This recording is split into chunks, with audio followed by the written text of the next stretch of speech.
usaha yang perlu ditempuh habaib agar nasabnya tersambung. Saya kasih clue-clue, seorang yang meneliti ya harus begitu kan. Kita bukan karena tendensi, subjektivitas dan sebagainya, enggak, kita ilmiah aja. Para pendukung nasab Ba'alawi habaib untuk tersambung nasab mereka harus menyajikan kitab yang lebih tua dari As-Sajarah Al-Mubarakah yang menyatakan bahwa 1. Ahmad bin Isa mempunyai anak bernama Ubaidillah. 2. Ubaidillah mempunyai anak bernama Alwi. Untuk bisa dikatakan bahwa para habaib sekarang ini tersambung kepada keluarga Ba'alawi, maka harus menyajikan kitab yang lebih tua dari As-Suluk yang menyebutkan bahwa Jadid mempunyai saudara bernama Alwi. Jika 3 pertanyaan itu tidak terjawab, dan yakin tidak akan terjawab kecuali bikin manuskrip palsu, maka para habaib bukanlah keturunan dari Nabi besar Muhammad sallallahu alaihi wasallam.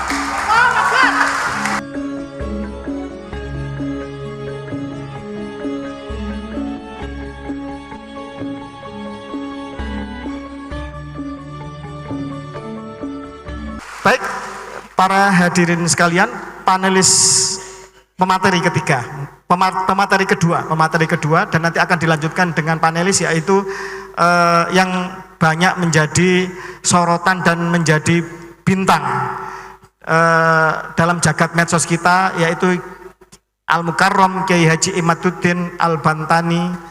Waktu dan tempat diberikan, monggo.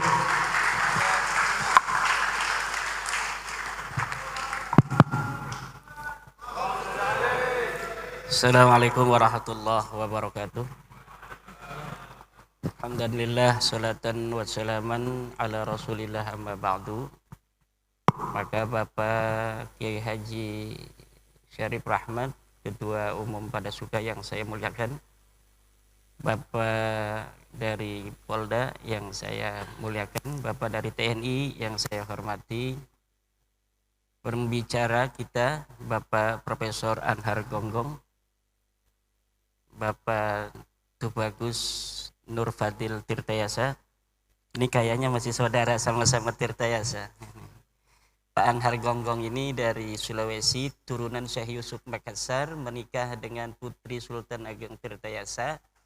Kemudian keturunannya ada di Tirtayasa, juga ada di Afrika Selatan. Ada juga di Makassar. Ya. Nah, Pak Anhar Gonggong ini adalah cucu dari Sultan Banten, Sultan Tirtayasa, dan ulama besar Syekh Yusuf Makassar.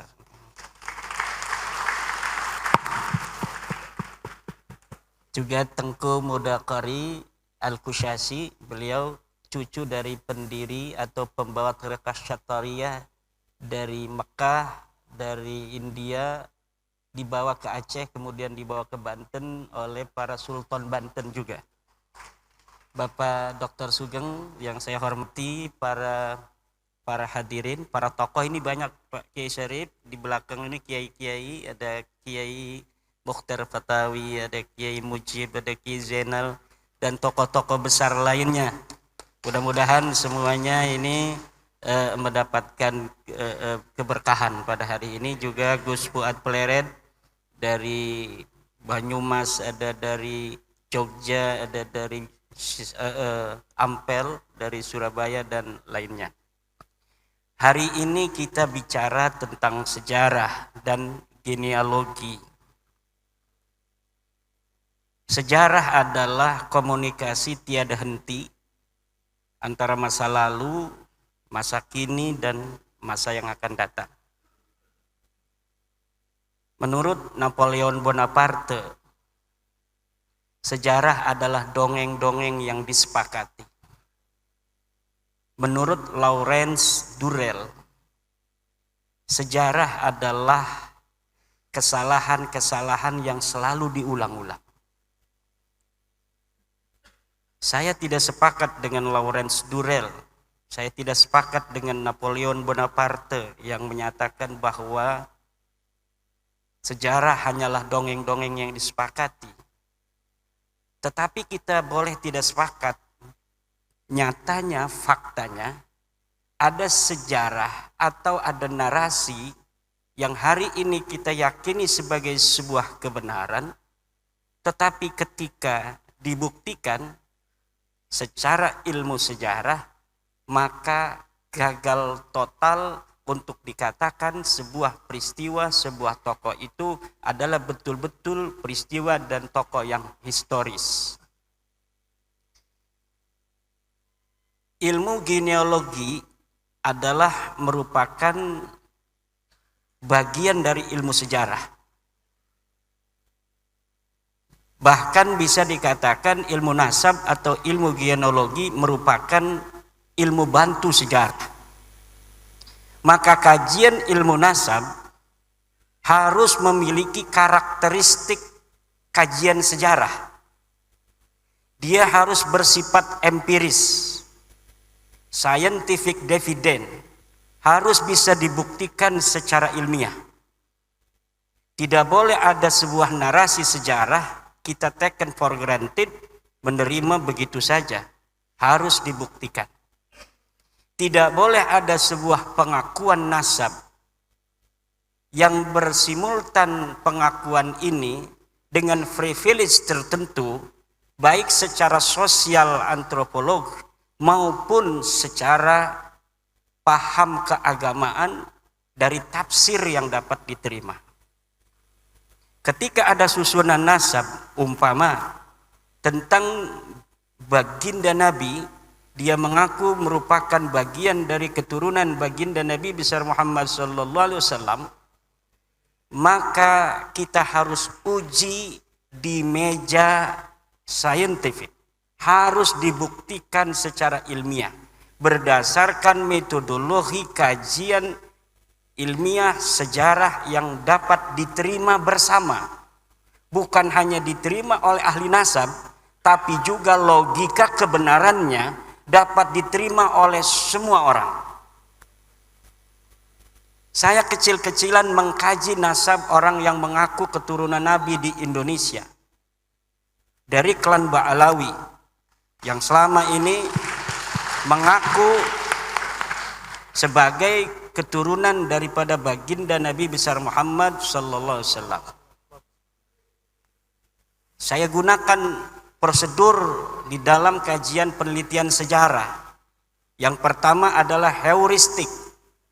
Saya kumpulkan sumber-sumber sejarah, sumber-sumber yang membantu penelitian saya di dalam bagaimana menguji kebenaran sebuah tesis pengakuan berdasarkan silsilah-silsilah urutan nasab yang ada bahwa dia merupakan keturunan Nabi, baik dari manuskrip zaman masa lalu sesuai dengan zamannya maupun dari kitab-kitab yang sudah dicetak. Kemudian saya melakukan verifikasi sumber. Saya kritik, saya verifikasi validitas dan orisinalitasnya. Kemudian saya pilah mana sumber-sumber yang primer. Adakah sumber yang langsung ditulis oleh orangnya atau ditulis oleh orang lain tetapi dia pernah bersama dengan orang-orang yang ditulis dengan nasab itu, atau sumber itu tidak sezaman tetapi masih begitu dekat yang dapat melacak sebuah kebohongan apabila apa yang dikatakan sebelumnya adalah merupakan sebuah kebohongan. Setelah mengadakan verifikasi dan memilah, kemudian saya melakukan interpretasi sumber.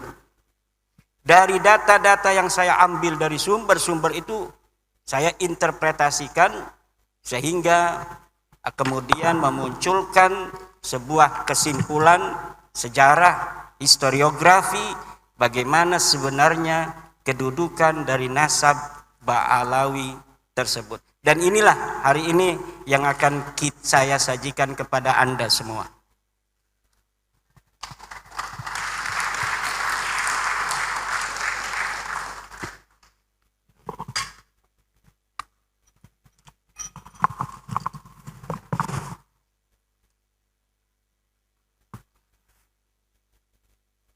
Atau sambil berdiri aja ya.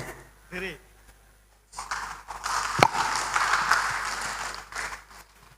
Kaum Ba'alawi yang kita kenal di Indonesia dengan istilah Habib mengaku sebagai keturunan Nabi Muhammad SAW melalui jalur Ahmad bin Isa bin Muhammad An-Naqib bin Ali Al-Uraidi bin Ja'far Shadiq bin Muhammad Al-Baghir bin Ali Zainal Abidin bin Husain bin Fatimah Zahra bin Kanjeng Nabi besar Muhammad SAW.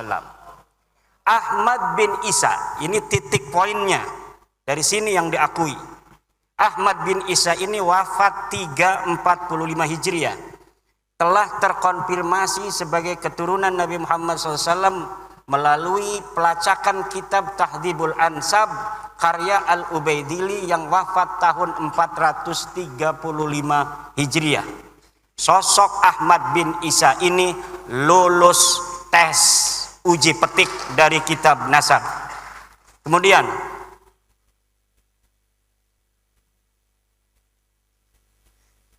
menurut keluarga Ba'alawi, Habib yang ada di Indonesia, Ahmad bin Isa mempunyai anak bernama Ubaidillah. Kemudian Ubaidillah ini mempunyai anak bernama Alwi.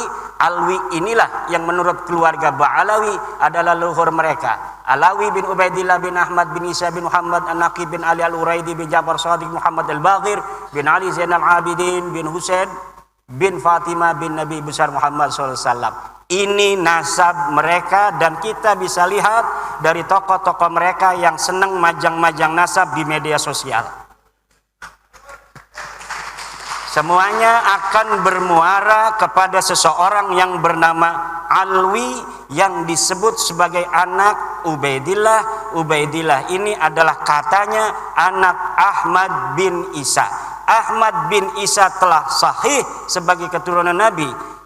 Selesai atau lulus uji petik dari kitab-kitab yang ada pada zamannya yang primer atau yang sekunder. Tetapi apakah betul seorang yang bernama Ahmad bin Isa ini mempunyai anak bernama Ubaidillah? Namun nasab ini tertolak. Saya senang kalau menulis bikin kesimpulan dulu, biar orang itu tidak mengira-ngira. Karena urutan nasab seperti ini baru muncul dalam kitab keluarga Ba'alawi setelah 550 tahun pasca wafatnya Ahmad bin Isa. Tadi kita kenal wafatnya 345. Sedangkan kitab-kitab nasab yang paling dekat dengan masa hidupnya Ahmad bin Isa, yaitu kitab nasab yang ditulis di abad ke-5, tidak menyebutkan bahwa Ahmad bin Isa mempunyai anak bernama Ubaidillah. Mulai dari kitab abad ke-5, ke-6, ke-7, ke-8 tidak menyebutkan Ahmad bin Isa mempunyai seorang anak yang namanya Ubaid atau Ubaidillah. Next. Kitab abad ke-5 Muntaqilat Talibiyah karya Abu Ismail Toba yang wafat tahun 400 Hijriah menyebutkan bahwa sebagian anak Ahmad bin Isa adalah Muhammad yang tinggal di Roy, tidak ada Ubaid. Kitab abad ke-5 Tahdhibul Ansab karya Al-Ubaidili yang wafat tahun 435 menyebutkan pula bahwa sebagian anak Ahmad bin Isa adalah Muhammad. Kitab abad ke-5 Al-Mazdi karangan Al-Umari wafat 490 menyebut pula bahwa sebagian anak Ahmad bin Isa adalah Muhammad. Kitab abad ke-5 sepakat tidak menyebutkan bahwa Ubaidillah sebagai anak Ahmad bin Isa. Namun masih ada kesempatan. Kitab-kitab abad ke-5 tersebut masih membuka masuknya nama lain dari anak-anak Ahmad bin Isa karena kalimat yang dipakai adalah kalimat yang tidak menunjukkan makna terbatas atau hasr.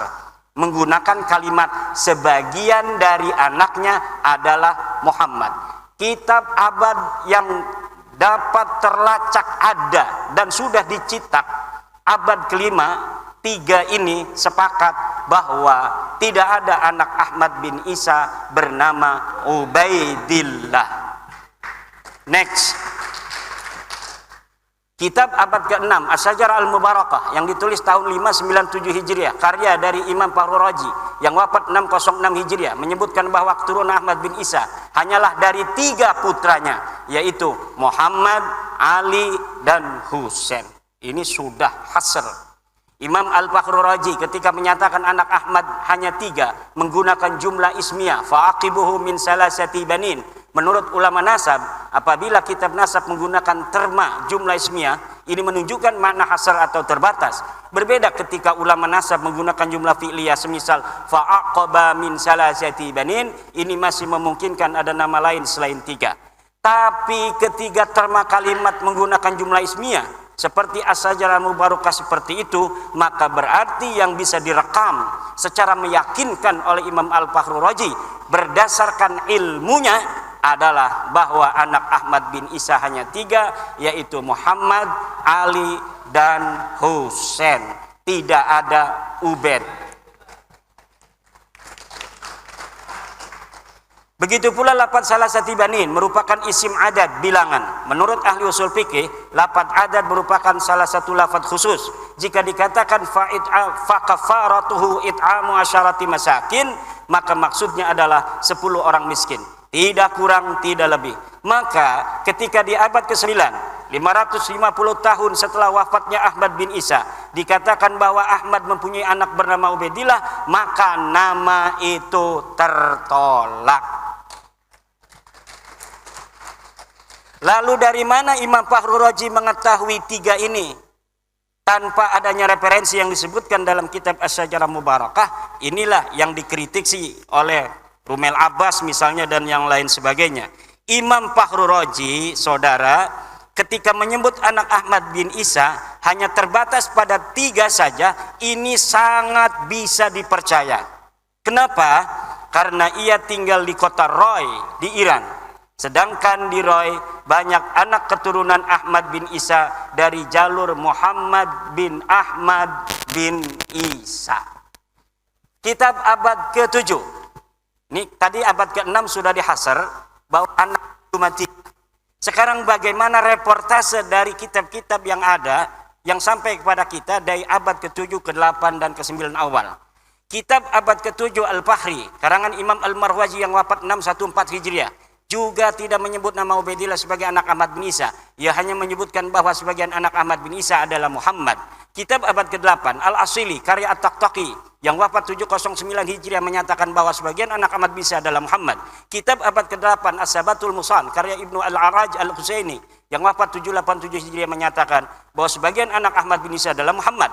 Kitab abad 9 Umdatul Talib karya Ibnu Inabah yang wafat tahun 828 Hijriah menyatakan bahwa sebagian anak Ahmad bin Isa adalah Muhammad. Maka ada 8 kitab nasab yang sudah saya sebutkan yang membentang mulai dari abad ke-5, ke-6, ke-7, ke-8 dan ke-9 awal sepakat bahwa Ahmad bin Isa tidak mempunyai anak bernama Ubaidillah, dan di abad ke-6 sudah dihasar bahwa anak Ahmad bin Isa hanya 3. Maka masuknya nama Ubaidillah sebagai anak Ahmad bin Isa tidak bisa dianggap sah. Next. Kapan muncul nama Ubaidillah sebagai anak Ahmad bin Isa? Ubaidillah muncul sebagai anak Ahmad bin Isa pada abad 9 Hijriah. Dimunculkan oleh Habib Ali bin Abu Bakar As-Sakran yang wafat 895 Hijriah. Dalam kitabnya Al-Burqa Al-Musiqah dengan menghusnuzoni, ini bahasa saya. Kalau bahasa Tengku ini nggak boleh katanya husnudon itu. Nama Abdullah yang ada pada As-Suluk sebagai Ubaidillah. Ceritanya ada kitab sejarah yang menyebutkan sebuah silsilah dari seorang ahli hadis yang bernama Ali. Abu Hasan Ali bin Muhammad, terus binnya kemudian dia bin Abdullah bin Ahmad bin Isa. Lalu kata keluarga Habaib ini, oh saya punya leluhur namanya Ubaid, mungkin Ubaid ini adalah Abdullah. Maka kemudian diurutlah nasabnya dengan menghusnudoni nama leluhurnya Ubaid ini sebenarnya namanya adalah Abdullah, yang kemudian ditasgir menjadi Ubaidullah. Lanjut, ini ada keterangannya. Di tahun 732 sudah ada orang yang dicatat kitab As-Suluk sebagai anak Ahmad bin Isa. Selain dari 3 anaknya yang disebut dalam As-Sajarah Mubarakah. Namanya Ali dari keluarga Bajadid Abu Alwi. Katanya ia keturunan Ahmad bin Isa dari anaknya yang bernama Abdullah. Nama lengkapnya Abu Hasan Ali bin Muhammad bin Ahmad bin Jadid bin Ali bin Muhammad bin Jadid bin Abdullah bin Ahmad bin Isa. Nama Abdullah inilah yang dihusnudoni oleh Ali As-Sakran sebagai Ubaid, di mana leluhurnya dulu bernama Ubaid. Lalu ia memahami bahwa Ubaid ini sebenarnya Ubaidillah dan Ubaidillah ini sebenarnya adalah Abdullah yang ditulis di kitab Suluk. Sejak itulah keluarga As-Sakran menulis silsilah leluhurnya sebagai Ba'alwi. Lalu apakah ini aman? Kita lihat. Sayangnya silsilah Ba'alwi Bajadid juga sebenarnya bermasalah karena ternyata kitab As-Suluk ada 3 manuskrip riwayat yang berbeda. Jadi manuskrip As-Suluk yang dikarang 732 sampai kepada Ali As-Sakran 895 yang nyampe ke beliau hanya salah satu manuskrip yang dicetak daripada 3 manuskrip sebenarnya yang ada. Yang mana yang benar? Wallahu a'lam bishawab. Yang jelas ad-dalilu idza tarakahul ihtimalu saqata bihil istidlal. Sebuah dalil apabila telah masuk di dalamnya ada kemungkinan ihtimal yang tidak qat'i, maka dia tidak boleh dijadikan lagi sebagai dalil. Manuskrip pertama silsilah Jadid terdapat dalam manuskrip di Paris berangkat tahun 810 Hijriah. Manuskrip itu menyebutkan bahwa Abu Hasan Ali bin Muhammad bin Ahmad bin Hadid bin Ahmad bin Isa. Tidak ada nama Abdullah. Sedangkan tadi Ali As-Sakran menyambungkan nasabnya kepada Ahmad bin Isa melalui Abdullah karena dia punya leluhur yang namanya Ubaid, kemudian dihusnudoni sebagai Abdullah. Sekarang Abdullahnya di sini di dalam manuskrip Paris ini tidak ada. Lalu bagaimana? Ya putus, rungkad. Nah ini ada manuskrip dari Parisnya.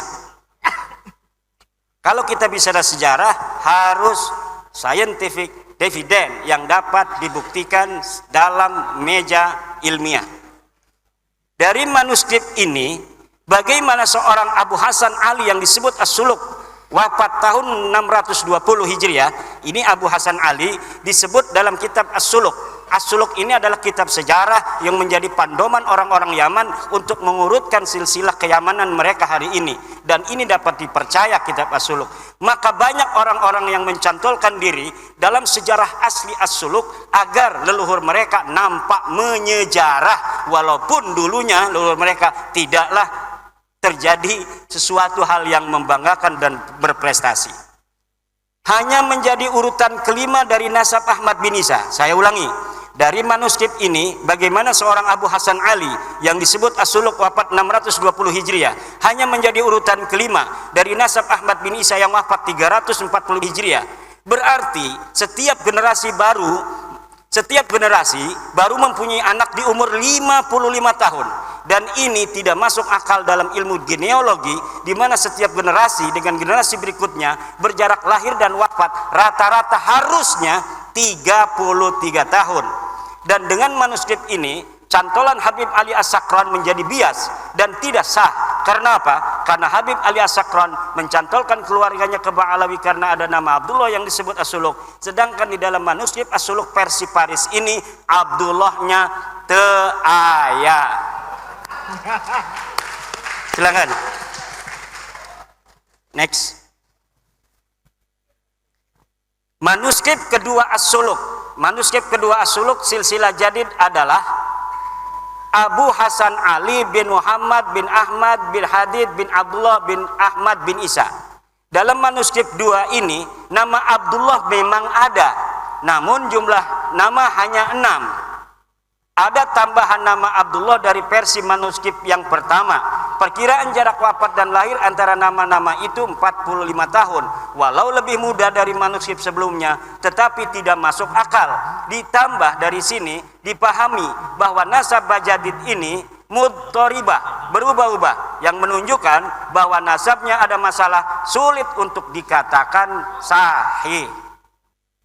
Manuskrip 3 As-Suluk. Manuskrip 3 As-Suluk silsilah Hadid adalah atau Jadid Abu Hasan Ali bin Muhammad bin Ahmad bin Hadid bin Ali Muhammad bin Hadid bin Abdullah bin Ahmad bin Isa. Silsilah inilah yang dicetak dan ditahqiq oleh Al-Aqwa tanpa menyebutkan dari versi manuskrip manakah silsilah ini diambil. Bisa jadi silsilah semacam ini tidak ada dalam manuskrip manapun. Ia mentahqiqnya dan menambahinya berdasar pengetahuannya dari literasi Ba'alawi saat ini. Jika manuskrip pertama yang sahih, maka pencantolan Habib Ali As-Sakron gagal total. Karena nasab Ba'alawi saat ini adalah furu' dari usul nasab Bajadid. Ketika usulnya batal, maka furu'nya juga batal.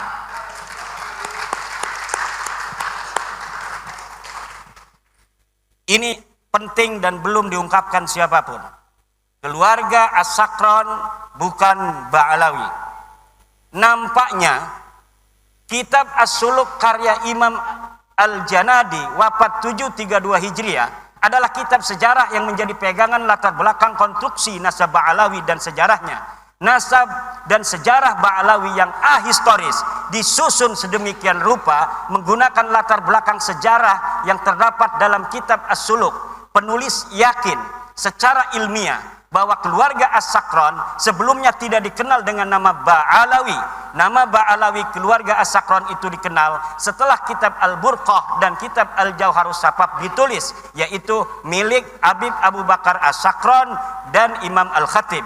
Seperti film fiksi sejarah Arya Kamandanu yang skenarionya ditulis berlatar belakang sejarah Majapahit. Ada orang namanya Ba'alawi dulu, ada silsilahnya ditulis dalam kitab sejarah. Lalu orang yang abad 9 mengatakan, itu leluhur saya itu. Sejak itulah dia menggunakan nama yang ada dalam kitab itu untuk keluarga dia dan keturunannya. Next. Ini versi ilmiah ya. Interpretasi dari sumber-sumber yang kita dapatkan. Perhatikan kitab An-Nabhah Al-Ambariyah, ini kitabnya. Setiap saya ngomong kitab saya tidak sebutkan, tetapi ada foto dari kitab dan halamannya. Perhatikan kitab An-Nabhah Al-Ambariyah karya Muhammad Kazim bin Abil Futuh wafat 880 Hijriah. Dalam kitab itu di halaman 53 disebutkan bahwa Banu Abi Alwi adalah Abu Alwi bin Abil Jadid bin Ali bin Muhammad bin Ahmad bin Jadid. Dalam kitab itu, ulama yang hidup di abad 9 dan tinggal di Yaman sama sekali tidak menyebut nama-nama keluarga Ali As-Sakron yang ada pada masa itu atau sebelumnya. Seperti Faqih Muqaddam Muhammad Shahid Mirbad sebagai Ba'alawi. Ia hanya menyebut keluarga Jadid.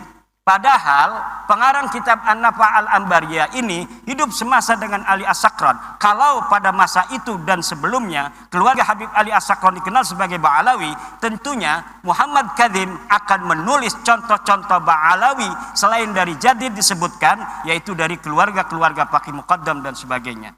Ini membuktikan bahwa keluarga Ba'alawi yang terkenal itu hanyalah dari keluarga Jadid. Keluarga Ali As-Sakron dan leluhurnya sebelumnya bukan keluarga Ba'alawi. Jika keluarga As-Sakron dikenal dengan nama Ba'alawi, tentu Abil Futuh yang hidup sejaman dengan As-Sakron akan menyebut minimal satu nama yang mengindikasikan bahwa keluarga As-Sakron adalah bagian dari Ba'alawi. Perhatikan kitab An-Nabhah Al-Ambariyah halaman 53, di sini nggak kelihatan, silakan di Google saja. Next. As-Sakron hanya bisa menyebut dua nama keluarga Jadid. Habib Ali As-Sakron yang mengatakan bahwa Jadid yang ada dalam kitab sejarah itu As-Suluk adalah saudara dari Alwi, leluhur dia. Hanya bisa menyebutkan dua nama keluarga Jadid. Dua nama itu persis sama dengan yang disebut kitab As-Suluk, yaitu Abu Hasan Ali dan Abdul Malik yang berketurunan di India. Jika Jadid adalah betul-betul saudara Alwi, leluhurnya yang ditulis, dan ini pun saya yakin tidak ada orangnya, tentu akan banyak nama-nama selain keduanya yang diketahui Ali As-Sakron.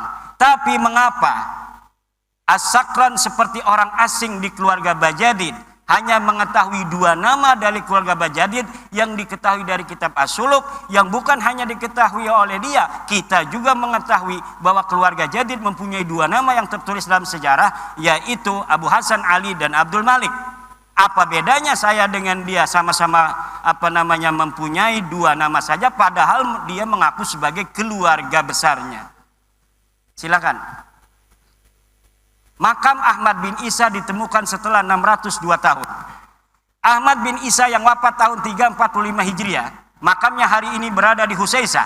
Lalu apakah makam itu sudah dikenal sejak tahun wafatnya itu, yaitu 345? Al-Janadi 732 Hijriah tidak merekam adanya makam Ahmad bin Isa, padahal ia sejarawan yang rajin mencatat nama-nama makam yang diziarahi dan dianggap berkah. Artinya pada tahun 732 Hijriah itu, makam Ahmad bin Isa belum dikenal seperti saat ini. Telah berjarak 387 tahun sejak wafatnya, makam Ahmad bin Isa belum dikenal orang.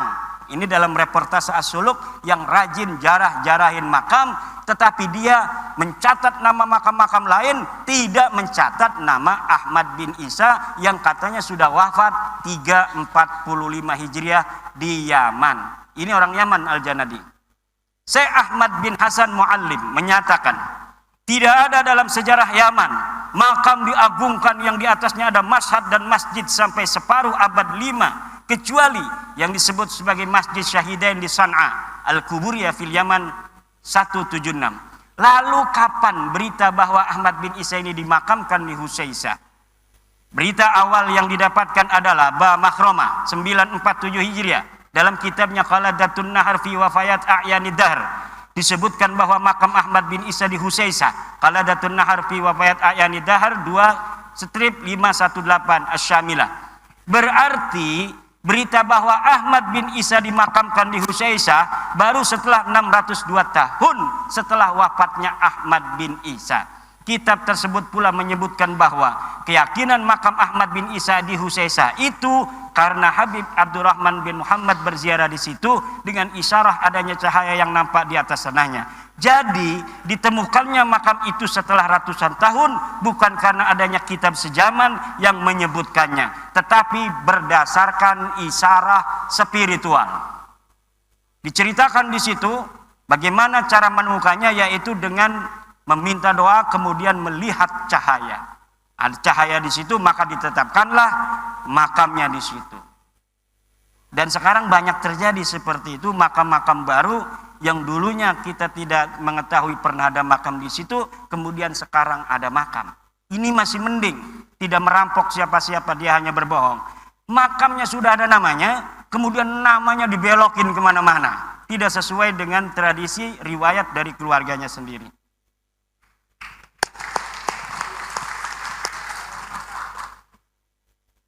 Kitab-kitab sejarah yang ditulis setelah masa Ahmad bin Isa sampai abad 9, ini kitab sejarah, tadi kitab nasab. Sekarang kitab-kitab sejarah yang ditulis setelah masa Ahmad bin Isa sampai abad 9 tidak menyebutkan keberadaan keluarga Ubaidillah dan keturunannya di Hadramaut sebagai seorang sayyid, atau tidak sebagai sayyid pun tidak ada sama sekali. Kitab-kitab apa saja? Tarikh Musallam Al-Lahaji wafat 545 Hijriah, belum dicetak, tapi manuskripnya saya punya. Tidak ada nama Ubaidillah dicatat di dalam kitab itu, dan tidak ada keterangan bahwa Ahmad bin Isa pernah hijrah ke Yaman dari Irak. Tabaqat Ibnu Samurah wafat 586 Hijriah. Tarfatul Ashab. Nah ini Ibnu Samurah sering sekali namanya dicatut dalam kitab-kitab Ba'alawi semacam Samsud Dhahira dan kitab-kitab yang lainnya, Al-Ghurar, kemudian kitab Hidmatul Ashira, bahwa Ibnu Samurah pernah mengisbat silsilah nasab Ba'alawi pada masanya. Tetapi ketika kitabnya yang bernama Tabaqatul Fuqaha saya cari dari awal sampai akhir, tidak ada satupun Ibnu Samurah menyatakan bahwa dia mengisbat nama keluarga Ba'alawi sebagai sayyid, apalagi mengisbat, menyebut nama dari satu keluarga Ba'alawi pun tidak ada. Next. Kesimpulan, para habaib yang sekarang kita kenal bukanlah keluarga Ba'alawi yang dikenal di abad 7 dalam kitab-kitab sejarah. Keluarga Ba'alawi adalah keluarga jadid yang disebut dalam kitab As-Suluk 732 Hijriah yang terputus dari Nabi Muhammad SAW karena Abdullah bukanlah anak Ahmad bin Isa. Para habaib nasabnya terputus dari Nabi Muhammad SAW karena Ubaidillah bukanlah anak Ahmad bin Isa.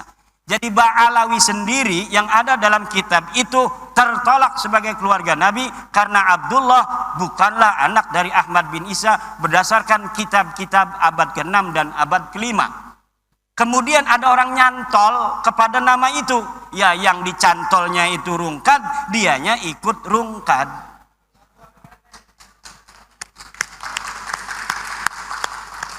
Pengakuan keluarga habaib sebagai keturunan Nabi baru mulai abad 9 oleh Habib Ali As-Sakran dalam Al-Burqah dan atau Abdurrahman Al-Khatib 855 Hijriah dalam Al-Jauhar Asy-Syafaf. Ini jarang saya ambil namanya Al-Khatib, walaupun hidup bareng. Dia adalah Al-Khatib ini murid dari kakeknya Habib Ali As-Sakran, juga murid daripada ayahnya. Jadi walaupun dia bukan Ba'alawi, terindikasi subjektivitas itu ada karena dia hidup bersama Habib Ali As-Sakran. Dan kitab Al-Jauhar Asy-Syafaf ini belum dicetak sampai sekarang. Dia bagaikan sebuah kitab sakti yang tidak boleh dilihat oleh siapapun, tetapi sering diambil oleh kalangan Ba'alawi untuk membela nasabnya. Jadi kita tidak bisa untuk melihatnya, tetapi dia mengutipnya. Bagaimana sebuah dalil hanya bisa diketahui oleh mereka, kemudian didalilkan kepada kita tanpa kita bisa memverifikasi, tanpa kita bisa memvalidasi, tanpa kita tahu originalitasnya seperti apa.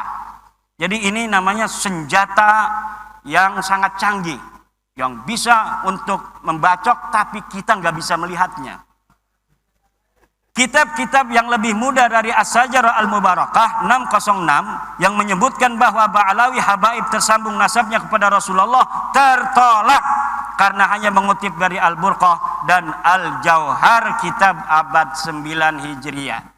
Next. Terakhir, usaha yang perlu ditempuh habaib agar nasabnya tersambung. Saya kasih clue-clue. Seorang yang meneliti ya harus begitu kan. Kita bukan karena tendensi, subjektivitas dan sebagainya. Enggak, kita ilmiah aja. Para pendukung nasab Ba'alawi habaib untuk tersambung nasab mereka harus menyajikan kitab yang lebih tua dari As-Sajarah Al-Mubarakah yang menyatakan bahwa 1. Ahmad bin Isa mempunyai anak bernama Ubaidillah.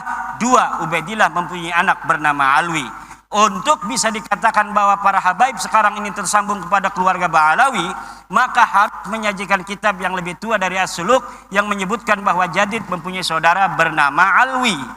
Jika 3 pertanyaan itu tidak terjawab, dan yakin tidak akan terjawab kecuali bikin manuskrip palsu, maka para habaib bukanlah keturunan dari Nabi besar Muhammad sallallahu alaihi wasallam.